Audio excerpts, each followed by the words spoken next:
Come on, give me the option. Okay, so it is recording now. So should we start with you, Jeff? Jeff. I'm looking at Jeff. I'm thinking of Dan and looking at Jeff. Okay, sorry. Dan, did you want? You could call me Dan if you'd rather. Yeah, sorry. It's a nice name. Dan, since you have to leave us a little bit early, would you like to start? Well, yeah, sure. And I guess, Cello, we connected last week, you and I and Getachew on an agenda for today. And just a reminder to the group, last week, Getachew shared a business or a project plan for this UAIM project to kind of give us a feel for how to approach it, and was an excellent resource. We've taken a look at that as well, and so we thought today's call would be more focused on, we gave everybody kind of a challenge of, hey, identify some proposed initiatives, what you want to try to tackle. And if anyone has done that and is brave enough to share that, maybe you could share with us what you're looking at, what you're wanting to do for the project, for this specific piece, either in the BCE CIP planning area or the project delivery area, or both, in which case we are tackling an initiative in both areas.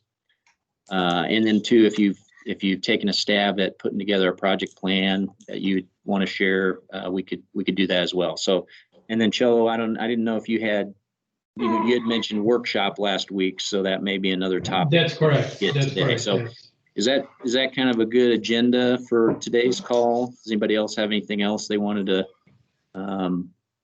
throw out there? And obviously we'll have time for kind of questions and discussion. And if anybody's having any challenges or struggles or anything like that, we can also work through that. We've got our experts with Cello and Scott on the line.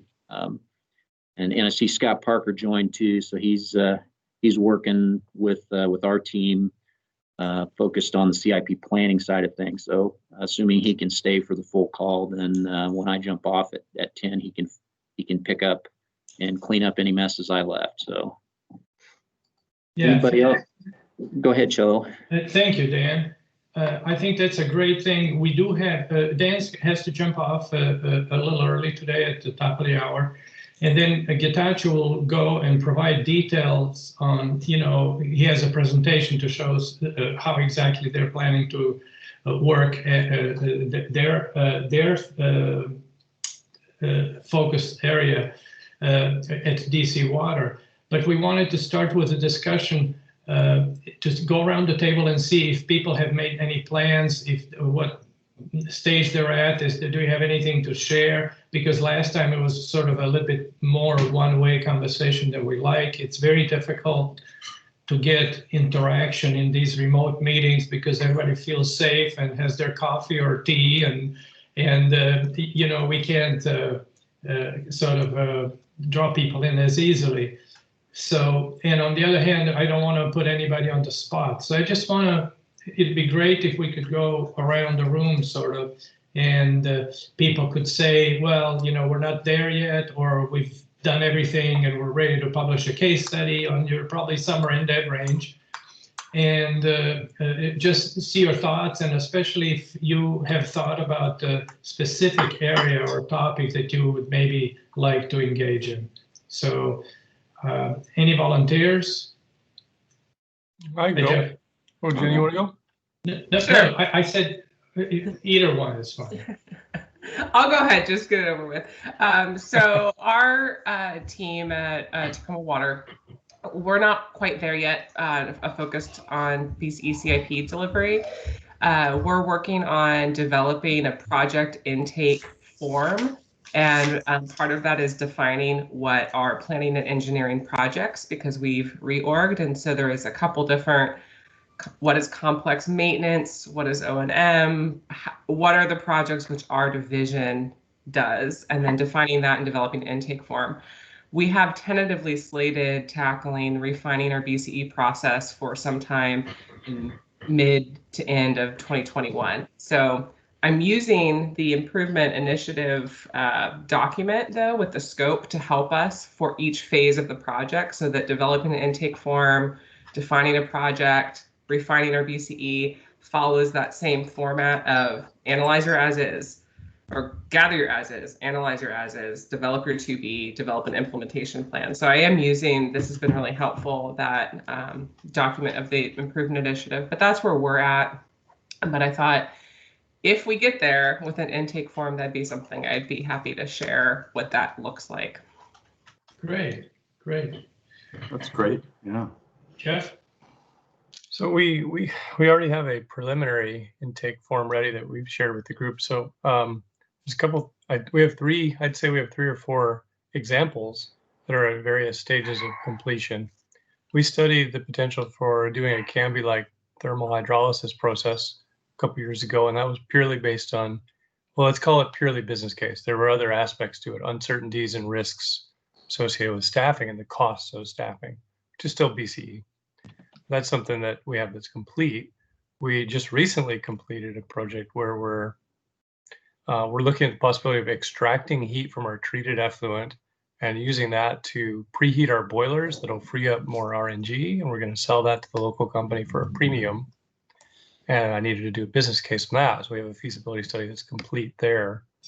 We're just now starting a business case to assess whether biogas going to at our largest plant that's being used to feed co-generating engines should be switched over partially or fully to generate renewable natural gas. Again, because our program here can sell that at quite a nice premium. And the one that I'm planning to start next year, our GM has asked us to, is to do a business case for inflow and infiltration. And what we're interested in is whether we should be building massive storage tanks to deal with those issues, or whether we should be finding a way to legally make improvements on people's private property where over half of the problem is occurring. So Wow.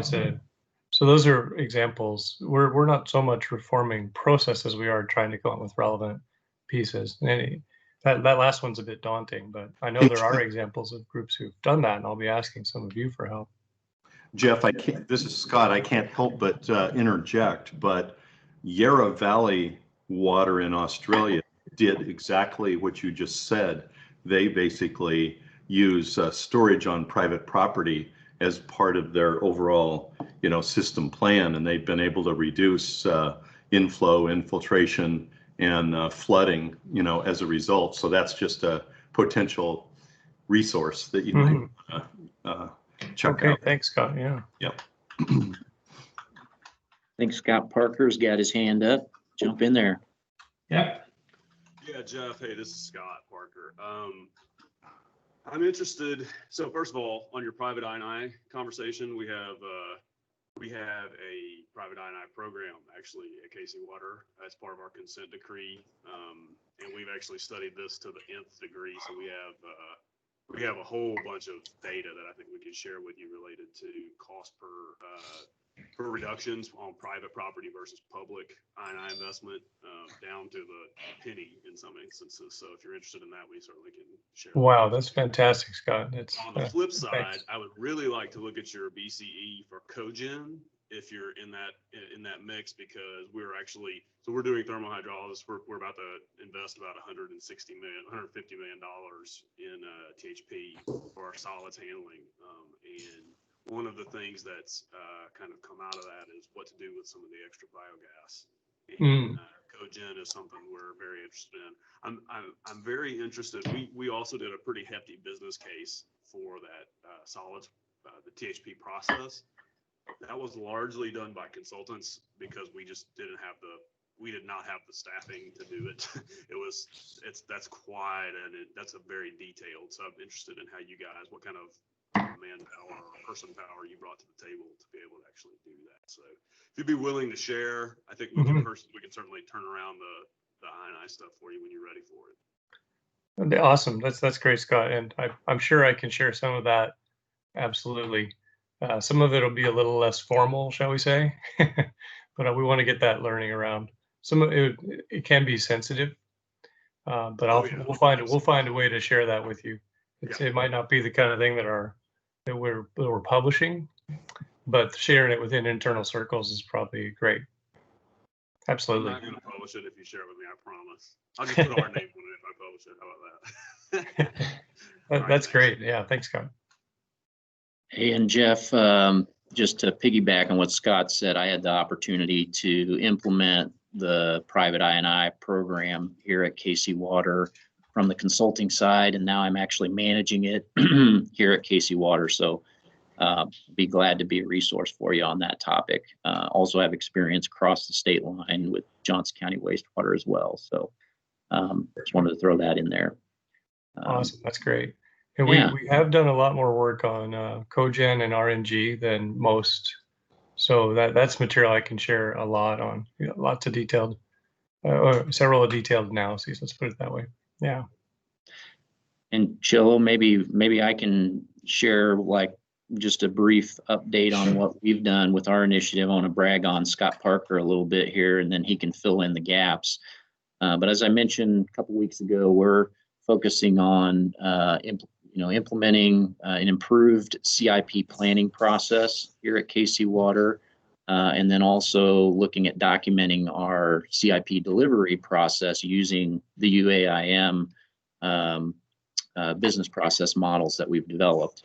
And we've had a push more recently on the CIP planning because we're just starting our planning process for next year, and Scott leads up that effort. And so I'm going to share my screen here real quick just to give you a snapshot of what we've done so far. If I can get it to pull up for me here. If I can't, I'll just talk about it. Here we go.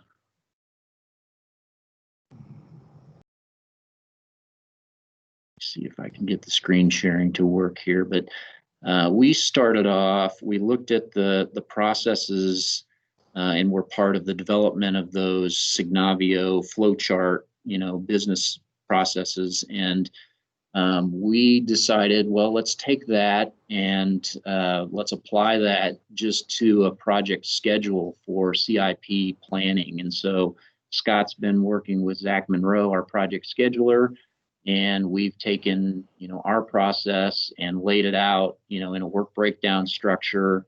And again, using the UAIM resources as, okay, we know what our as-is process was in the past, and I'll just tell you it was pretty chaotic and ad hoc, and Scott was, kind of herding cats, if you will, and we didn't necessarily even have a schedule. I mean, he had a spreadsheet kind of schedule that he used after he went through it the first year. We basically took that and took the UAIM best practice process and said, okay, let's see what this could look like for us this year. We're going to get an earlier start. We're going to lay this out in a project schedule. And so Scott and Zach worked together to lay this out. And you can see the stage gates, stage 0, stage 1, and then we've got some of our own terminology in here related to how we put our CIP together. And we're kicking that off. And we've already started some things, but we have an actual kickoff meeting this Thursday with our stakeholders. And we've, Scott has shared this schedule with them, and we're going to walk them through it. It's our deputy director of engineering and our wastewater treatment division head, and our water treatment division head, and then also our capital projects in the distribution system and collection system are all part of that CIP planning effort. And so this was one piece that I felt like was a win for us that will be part of our effort of implementation. And, gosh, if we go through this process and we learn from it, and that's all we do as part of this effort, that will be a huge win for us. And we could definitely do a case study and plan to around what we experience as we go through this. So that's one piece of it. Yeah, go ahead. Is your team seeing benefit to what you're doing here? Is there some enthusiasm around that? Are there, benefits that you've identified? I will say yes, but maybe I'll let Scott jump in as well. And too, Scott, there's this business case. Do me a favor. one thing I wanted to show kind of everyone. So let me just talk through a couple of quick things to add to what Dan said. So the goal, I'm pretty nerdy about technology, so I'll just start the conversation with that. So I'm not saying everyone should or can do this or wants to do this, but the goal was to use the schedule to be kind of the home base for the whole process. Dan, when you go over to, just use row 9 as an example and click on that Post-it note. So the idea is just double click it. Hopefully it'll work. The idea is, so in Microsoft Project, you can do these very simple linking exercises. So for every step in the CIP process, there's 2 things that we added. One is, if you look at the top, you'll see it says CIP planning process kickoff, justification is the attachment. So this tells you what that particular line item means as part of the process. And then any documentation, go ahead and double click that, Dan. You can do that. Hopefully that'll pull up too. So this document is actually based on the BCE capital planning document that Jeff and I put together at the UAIM conference, whenever that was in February. It was sort of Jeff's original, and then I went through and edited it, and then I turned it a little bit to KC Water. I made it a little bit KC Water specific. So hopefully that's going to pull up here in a couple of hours. But if it doesn't, but let me tell you why we did it this way. We are asking a lot more of our project management and our project team lead staff this year as part of our CIP process. And so we're having to do a lot more. Yeah, here you go. So this is the source data. So if someone's wondering why are we doing this, it has all of this information attached to it. And the idea is it gives there's 2 things that it gets. Once it's at a point and click, you can see what each step is and the justification for that step. And then also it teaches people why you need to do specific items in this planning CIP BCE. So you're spreading the knowledge across multiple perspectives in the organization who are involved with it. So I'm sharing this with finance staff. I'm sharing this with engineering staff, asset management staff, so on and so forth. So this is a real, I see this as somewhat of a game changer for us. And this will be a very heavy part of our case study, because we didn't buy any new tools. We didn't do it. This is all stuff that's right off the shelf, right? So we just tied it together in this way. So big jump in a lot of the elements of our CIP planning. And again, remember, it's largely based on the UAIM model in some form or fashion. So, so to answer your question, Scott, we'll see. We'll see. Well, actually, I know we have some folks from Tacoma Water on here as well. So as a dry run, we actually took a BCE that we had developed, actually, and it's off of the template that we used. I built off of the Tacoma model for their short form BCE, and we actually went through it this past week, a dry run. It was an emergency project that popped up this year at one of our. It's actually, just so you know, it's the main pipe segment that runs through our treatment facility at our largest wastewater treatment plant. They noticed there were some real issues with it, so we went in.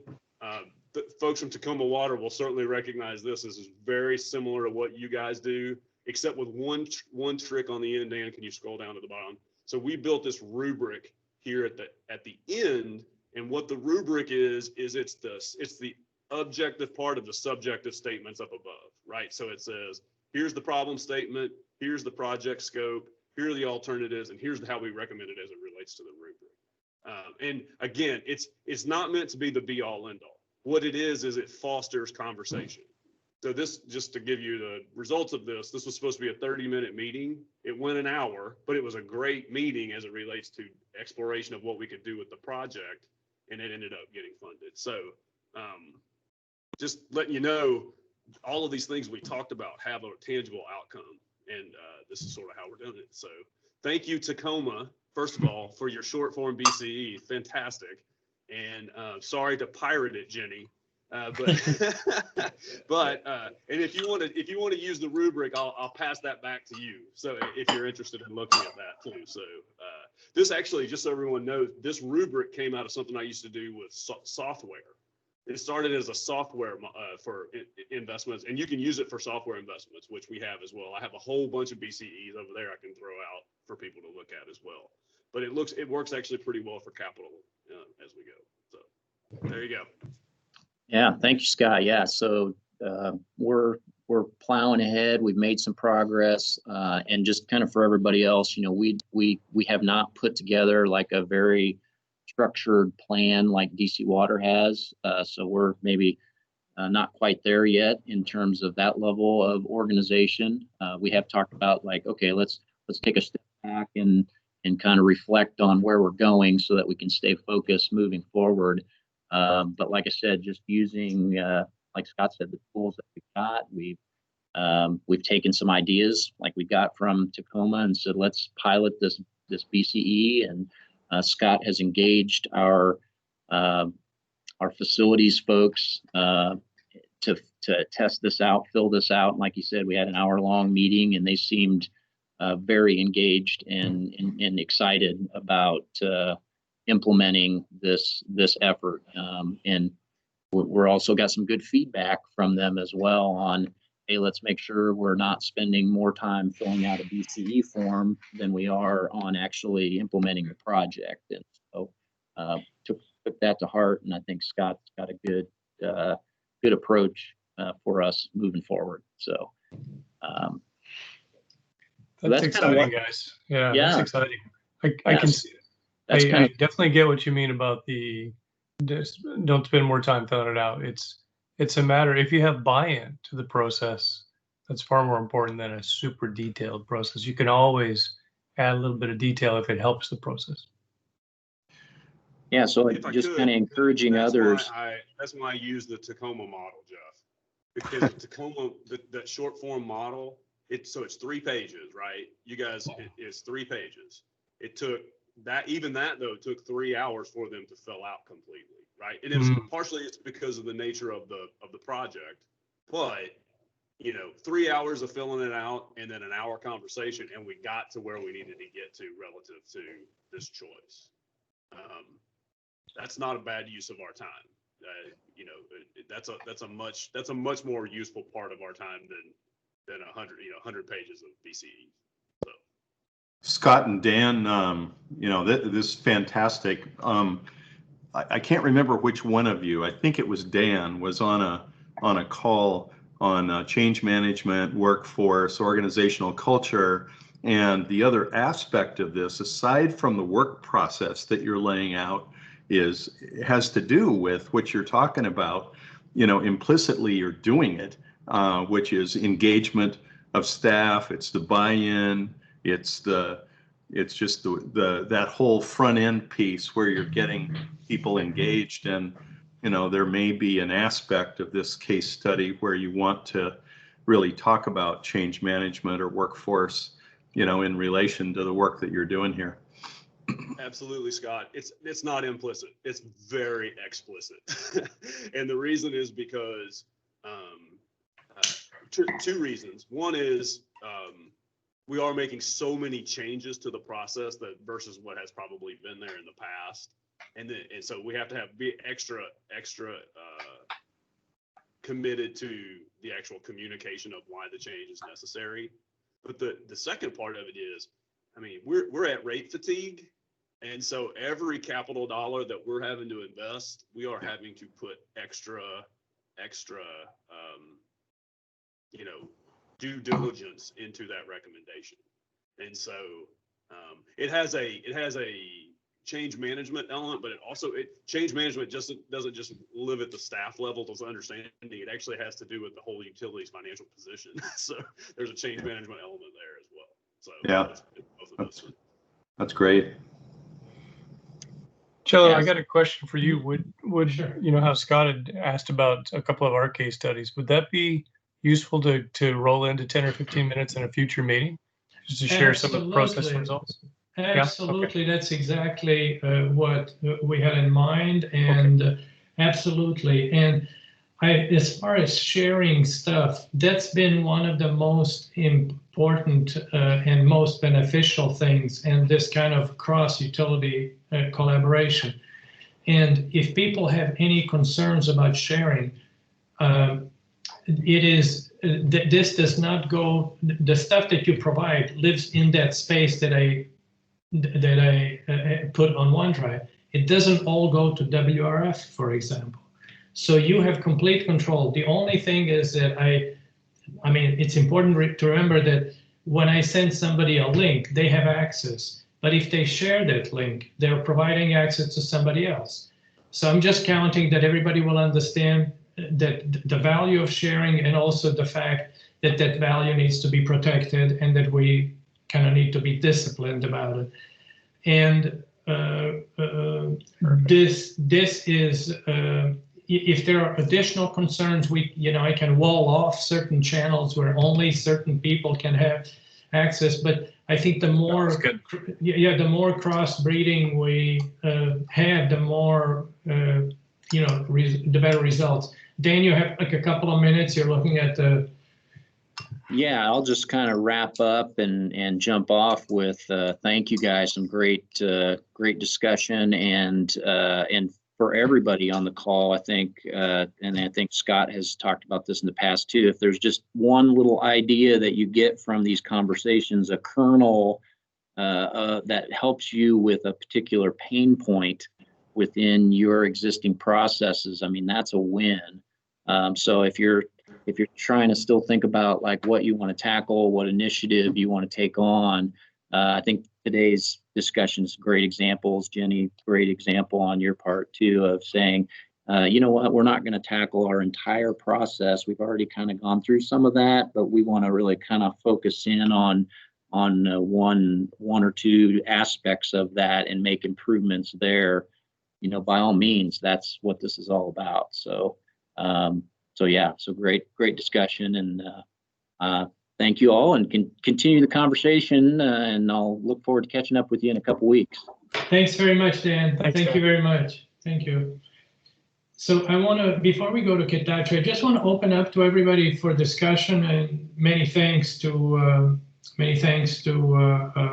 Dan for taking the lead on it. We got a message from a couple of people that they couldn't make it today. So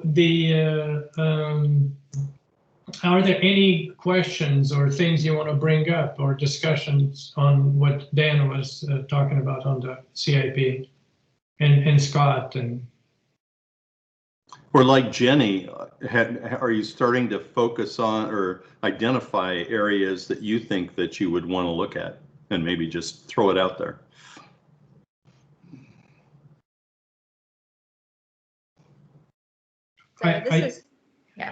Go ahead, Jessica. This is Jessica from Loudon Water. I think we're kind of taking a similar approach to Jenny as well.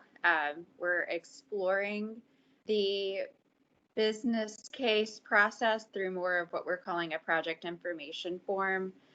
We're starting to lay out what those questions are that need to be answered and need to be thought about before we actually send a project over through the CIP process or go through a full business case evaluation using a consultant. So I think we're taking a similar process. We're definitely still in exploratory phase. We've drafted a document. We're doing a couple test cases just to see how it goes and how the conversations work when we get a group together to talk about these projects.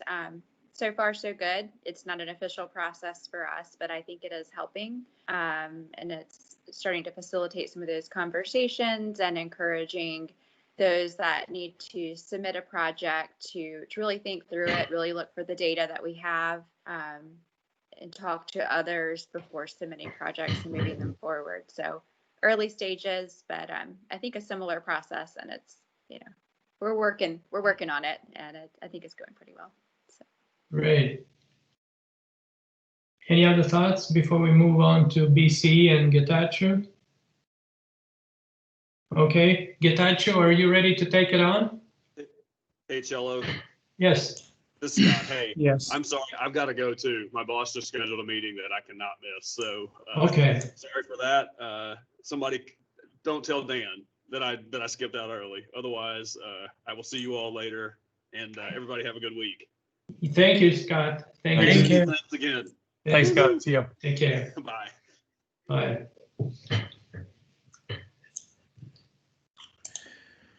All right. So what I'm going to share with you is just continuing with our conversation on the improvement of the BC process. And this type of processes that we are going through is maybe applicable to some utilities and may not for others. But when you talk about a company like BC Water, where we have a lot of, it's a big company. There are a lot of stakeholders, and within operations, we have several departments. Within engineering, we have several departments, and there is always, some kind of disagreement when it comes to how we proceed in addressing a particular need or a particular project. And as of late, BCE has become important, either to reach consensus or make the better decision by or inform the decision makers about the alternatives and the evaluations then, so that decisions are made based on justifications.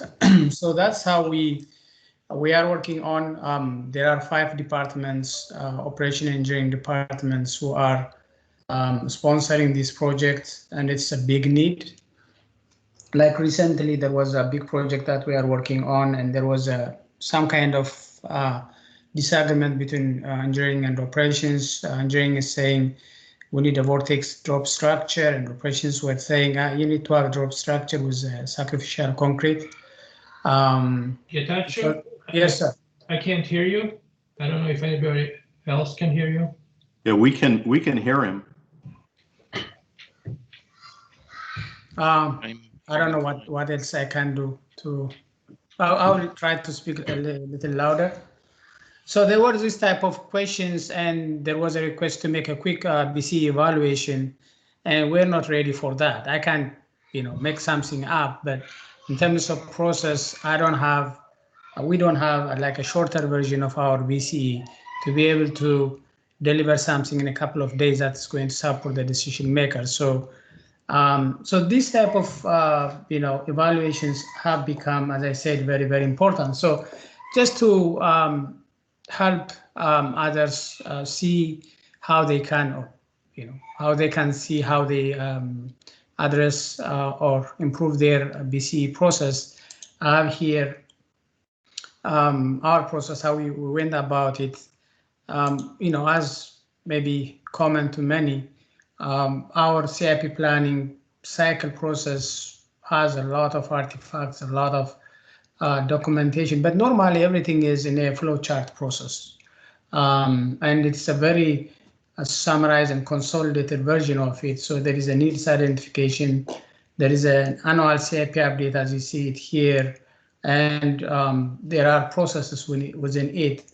And then finally the approval process. So there are 3 major stages in the CIP planning process, which is the need identification, the update process, including all risk evaluation and prioritization, everything. And then finally the approval process, which is approved by our senior management as well as by our board of directors. And as you can see here in the middle, the BCE is just one of the many processes. And if you look into the artifacts of our BCE, back in 2016 to develop our business case evaluation guidance document. It has also an Excel-based tool, guide document, and then basically, if you look into the guidance document, you will see this process in a form of flow chart, which doesn't, and it has a lot of information, but it doesn't tell you everything you need to know. Like, for example, who does what, when, who is responsible for what, all kinds of things that you normally get when you use a assumed lane approach using BPMN notation. So, so that's what we started, understanding and reviewing all the documents we have, And also we make use of the benefit of the EM project, which gave us a lot of artifacts from other utilities. I think I mentioned this. So the first thing we did was just transfer the existing process, the existing as-is process, using and develop a swim lane process where you have, this is the DC Water company. These are various swim lanes, which basically are the responsible parties. And then we develop this CIP planning process. As you can see here, there are user groups. There are many user groups. So we just give them a name, user groups. There is a CIP team. There is the chief engineer, chief financial officer, the CEO and COO, and then the board committee. There is a board committee before it goes to the full board. So each has its own responsibilities. And as you can see it here, the red circle over the red oval shows you where the BCE is. It is within the update annual CIP process.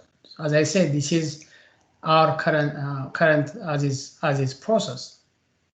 So if you go to the next one, which basically shows you the annual CIP update sub process, the conduct BC is here. It is also it has its own sub process, and that sub process is provided here. There is a lot of things. I'll talk about it later on. There are a lot of things missing here, but what we have is you have projects with risk scores, and then you have your business case evaluation guide manual or governance process and BCE tool as input and tool to work on this process. So there are 4 processes, each has its own sub-process. Develop opportunity statement or need statement, and identify stakeholders, develop alternatives, conduct financial and non-financial analysis, determine the preferred alternative, and finally you will have end of conduct BC process, and that will be your final BC report as a deliverable. So that's what we have. It says here the planning group, even but in actuality, the planning group may be the lead producer of the BC report, but there are other, functional units that are also that take part in this process. So there is a lot of room for improvement in the current process. Then there are sub-processes, as you see here. If you see a plus sign, it means if you are using Signavio or any other tool, if you click that, takes you to that sub-process, and these are the sub-processes here. And as you can see here, it's just one swim lane, and also the same thing, one swim lane. But what we did is we reviewed the existing artifacts and documents, and we said, okay, we know that the existing BCE model captured most important steps in the BCE process. There is a lot of information. There is a lot of documentation in the current documents and the current artifacts, but there are certain missing components that a good process should have. One is there is lack of clarity in roles between various functional groups. Even the roles are not clearly defined. As I said earlier, there is planning group, but in actuality, there is a lot of people who take part in the BCE process.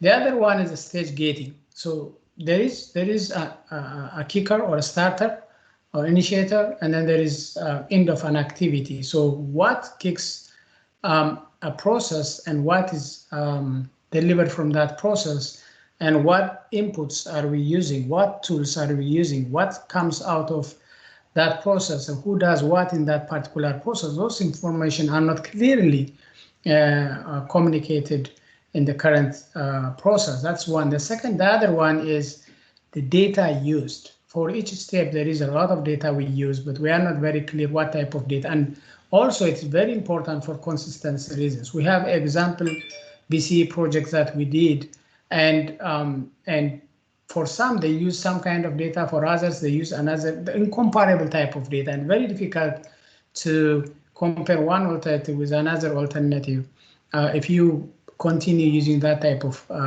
data. And there must be some kind of direction on what type of data qualifies to be used when you do comparison of various alternatives. So that's another thing that we the BC process should be very clear about. And then the other thing is some steps could be further refined to make things clear, but we don't want to make it very complex also. It has to be as simple as possible, but as transparent as possible and as clear as possible. That's how we approach it. As an example, like as I said, we did complete our review of existing artifacts. So the team is working, composed of, came from 5 different departments, as I said at the beginning.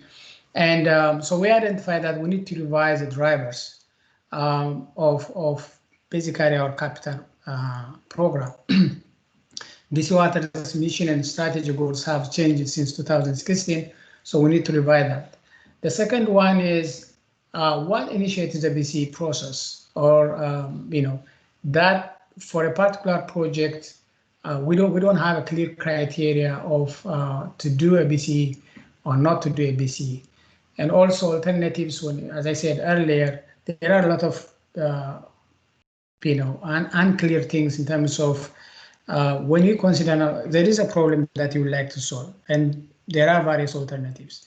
What minimum criteria should you use to consider to qualify as an alternative, as a good alternative? We are very the document lacks some clarity on that, so we need to work on that and scoring criteria.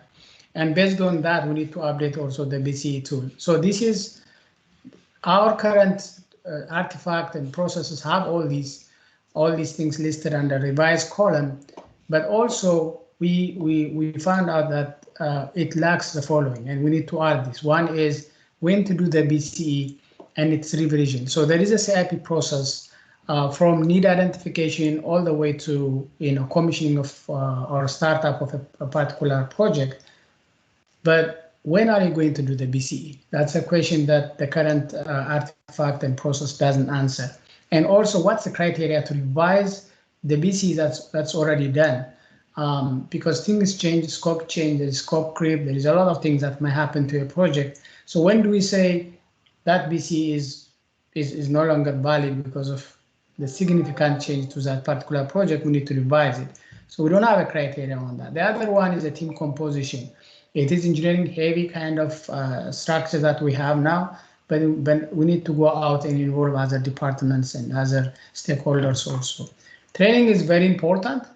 I think this has been discussed. So the team also identified that we need to train people who are going to work on this so that they have a good understanding of what ABC is, what it involves, and what tools we have, and how can we use it to deliver the task at hand.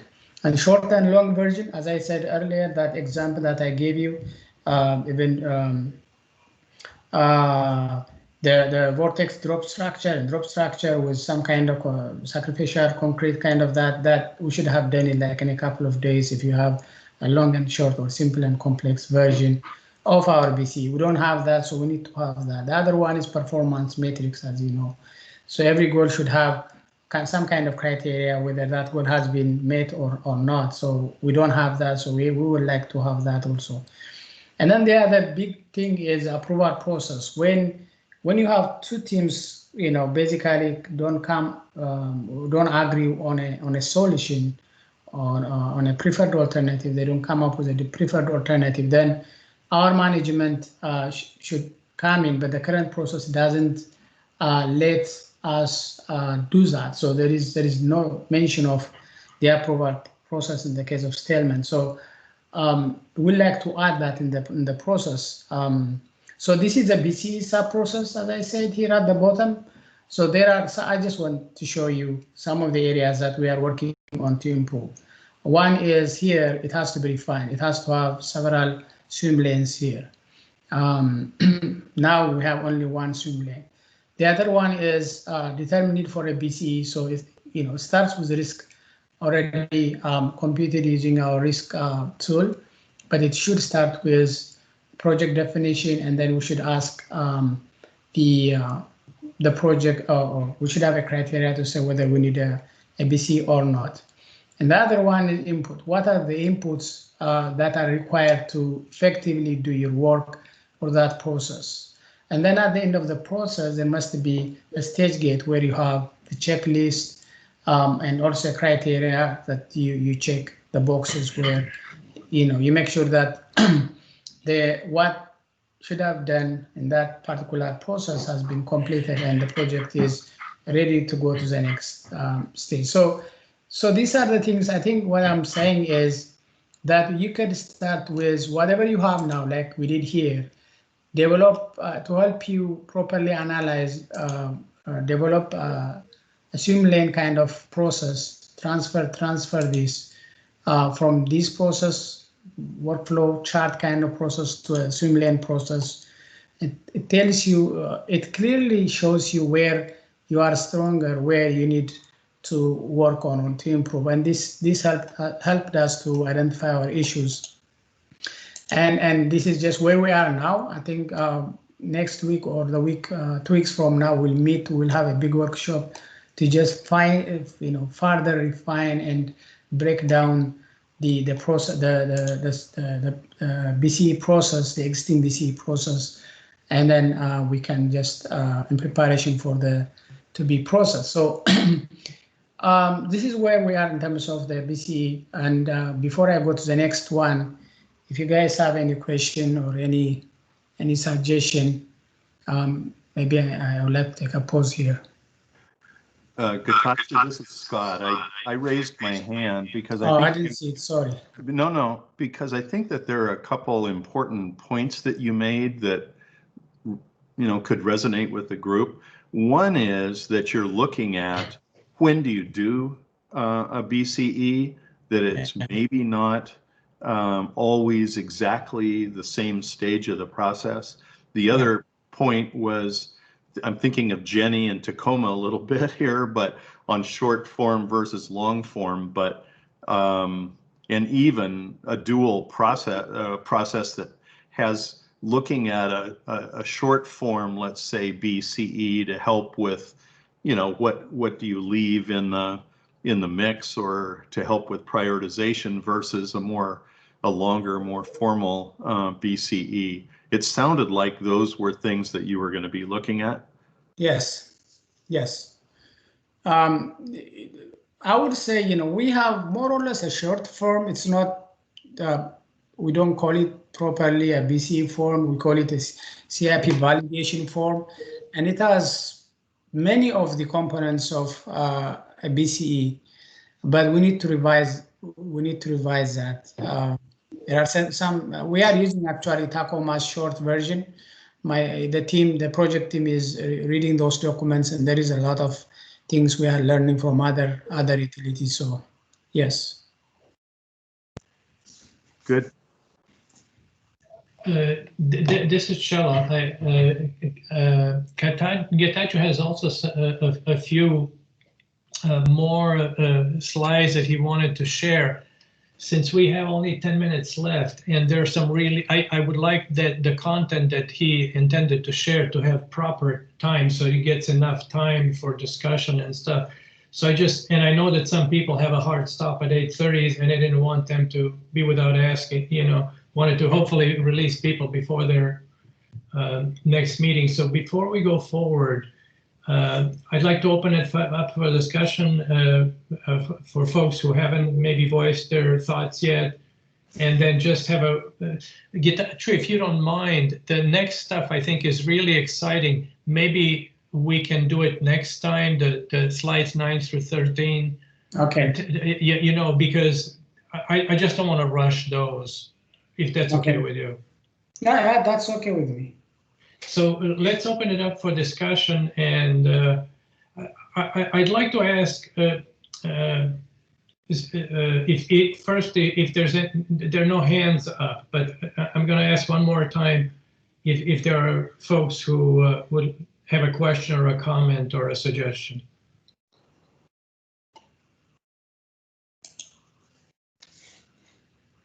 Okay, so I'm going to put somebody on the spot. Steve from King County. I was just wondering, since you haven't, we've all been drinking Kool-Aid for the past 3 years now, and I'm just wondering, since you are relatively new to this, if you have some thoughts that would be useful for us, just as a person who, is kind of approached this, and any suggestions for us. Sure. Thanks, Cello. Yeah. Hi, everyone. Steve Tolsman from King County in Seattle, Washington.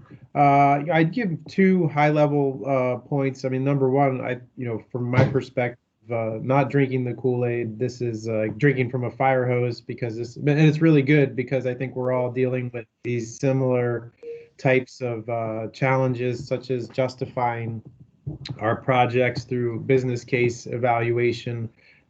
So I think that's one point. The second point I would make is I look another challenge I see for King County is and I'm looking forward to staying along here and following along and seeing how others are doing this as well. But the challenge I see also is even beyond these metric-based business case evaluations. Sometimes the questions go to a higher level. Should we be doing this at all or not, from like a policy standpoint? So I think one thing one thing I'm interested in continuing to learn about and follow along and hear from others is, how when that point comes that the questions come beyond what can be justified from a numeric standpoint, and then kind of just the more larger policy questions. So how's that? Oh, that's very useful, and very much appreciated.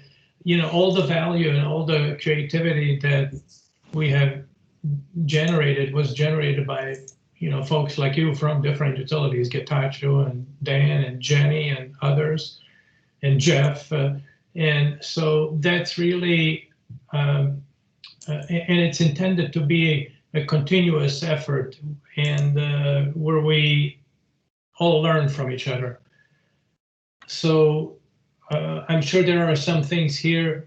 I think that I can understand the comment drinking from a fire hose, because it's when somebody steps into this creek, it's kind of water goes pretty fast, and sometimes it gets a little deeper, so one is concerned about slipping.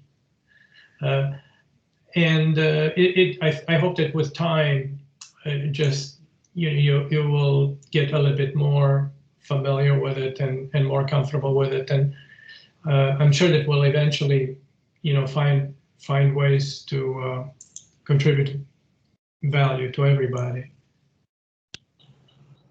Any other thoughts or comments before we part? I hope, Getachew, you don't mind me. I really want that stuff you have. I think it's really good, but some people had to leave, some people couldn't make, and then next time we'll have something saved up. So I would like to release everybody a little bit before their next meeting. Let me just stop the recording, and